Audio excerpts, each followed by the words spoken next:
कार्यक्रममा यहाँले एउटा अभ्यास त गर्नुभयो, त्यसमा पनि महसुस भइसकेर नेतृत्व विकास किन आवश्यक छ। अब नेतृत्व विकास भन्ने बित्तिकै यो एउटा क्षमता विकासको निम्ति एउटा अभ्यास हो र हामी सबैभित्र विभिन्न किसिमको क्षमता लुकेर बसेको छ। त्यसलाई निकाल्ने ठाउँ नपाएर क्षमताको विकास भइरहेको हुँदैन।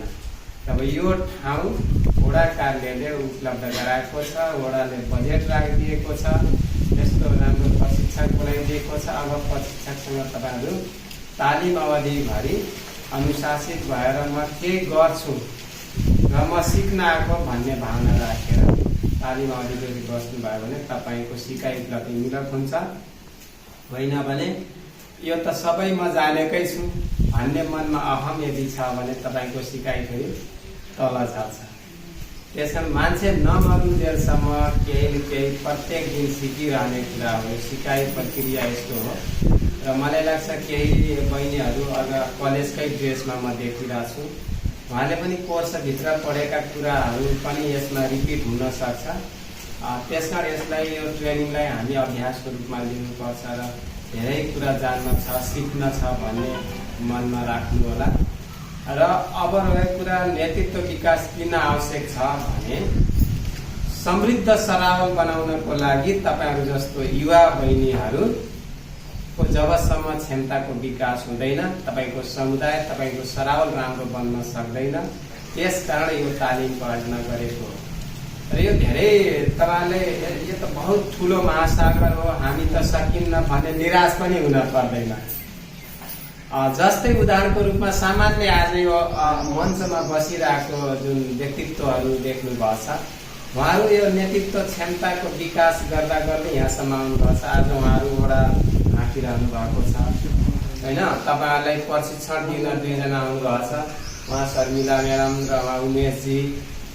मेरो सामुन्यमा मलाई राम्रोसँग थाहा छ, उमेशजी एउटा बाल क्लबबाट नेतृत्व गर्दै गर्दै आज उहाँ यो सरावल प्रेस क्लबको अध्यक्षको जिम्मेवारी धानिरहनु भएको छ। यस्तो ट्रेनिङमा गएर प्रशिक्षक भएर जानुभएको छ भने उहाँ पनि तपाईँहरू जस्तै एउटा जिरो तहबाट उठेर क्षमताको विकास गर्दै गर्दै आज यतिजनालाई प्रशिक्षण दिन सक्ने ठाउँमा आइपुग्नु भएको छ। शर्मिला म्याडम त झन् यो राष्ट्रकै एउटा यो बाल अधिकार सम्बन्धी उहाँको जुन दक्षता छ, देशभरि मलाई लाग्छ धेरै जिल्ला उहाँ पुग्नुभयो।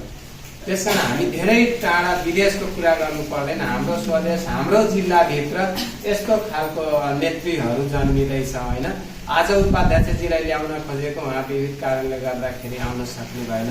एउटा दलित परिवारबाट बासमती म्याडम, बासमतीजी अब यसरी नेतृत्वबाट उठेको व्यक्ति हो नि। उहाँ आज सरावल गाउँपालिकामा उपाध्यक्षको जिम्मेवारीमा सरावललाई नेतृत्व गर्दै हुनुहुन्छ।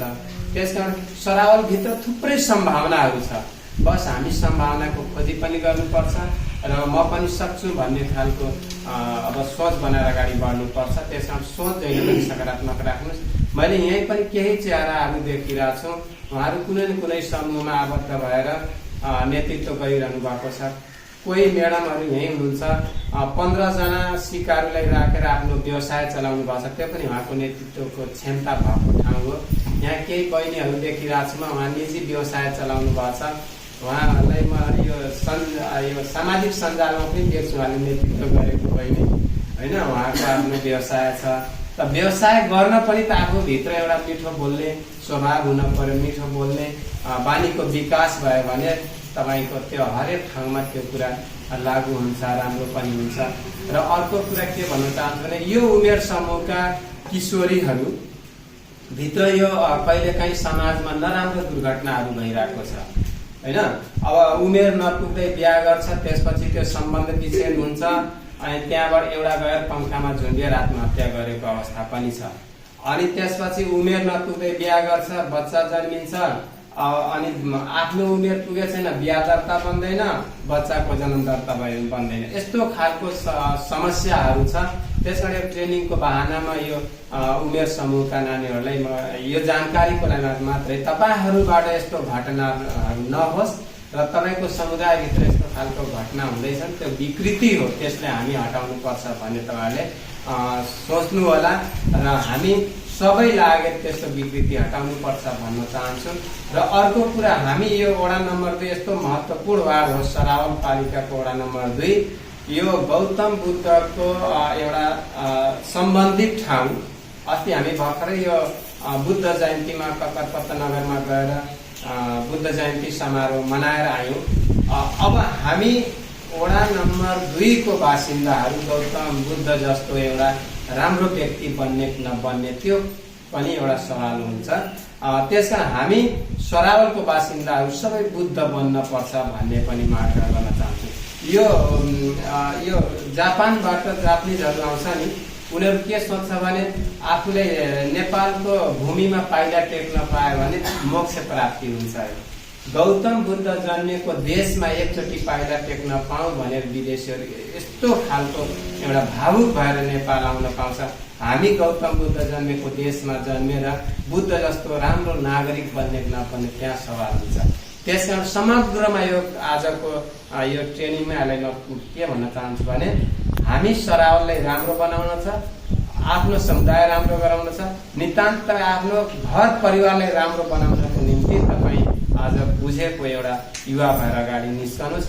र तपाईँ यदि कोही विवाहित हुनुहुन्छ भने तपाईँ आफ्नो सन्तानको लागि राम्रो बानी व्यवहार आचरण अब हस्तान्तरण गर्न छ। कोही अब अविवाहित हुनुहुन्छ भने तपाईँ विवाह गरेर अब अभिभावक बन्नुहुन्छ। तपाईँ अभिभावकभित्र राम्रो संस्कार गरेर तपाईँको सन्तानमा त्यो कुरा अब सरेर जान्छ होइन, हस्तान्तरण गरेर जाने हो।